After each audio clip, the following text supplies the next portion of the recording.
Batman Robin Lives is a strange comic for me to read. I got into comics because I wanted to read more of the Red Hood, after the animated movie Batman Under the Red Hood. That means that I didn't know or understand how many Robins there were, let alone that one of them was named Jason Todd and that he died. For me, a death in the family is a story that's always referenced, but was so far back that I wasn't going to ever go and read it. But for this one issue special, I did, but I read the version that we didn't get. I got to read Batman Robin Lives instead. In some ways, it shows how Batman could have been, and in other ways it shows how he would have stayed the same.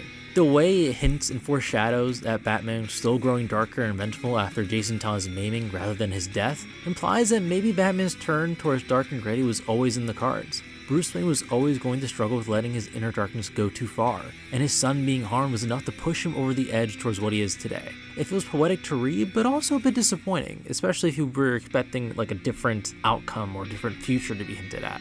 There likely isn't an alternate universe where Batman wasn't as grumpy and self-destructive as he is today.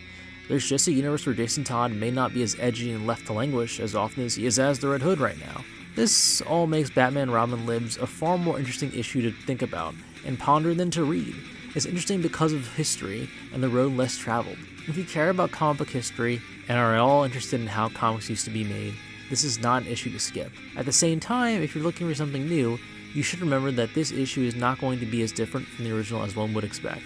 It does make sense though, they did have to have 2 issues ready to go at the drop of a hat, so I get they can't be that different, but that still may feel disappointing to some people.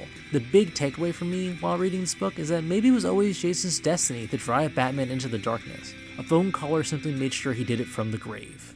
Okay, that might be like a really dark way to put it, but still, thank you for reading. While it's not a new #1 or something that's going to affect a host of plot lines in the future, Batman Robin Lives is a look back worth taking. Especially since Jim Starlin probably isn't going to be writing for DC Comics anytime soon. So I would consider checking it out if I were you. It's even got the ads it would have had back then, which is pretty funny. Ironically, I'm pretty sure that's why the only thing that changed is the price tag. Now, this is where I say, if you like this review, please like and subscribe to the YouTube channel and the blog.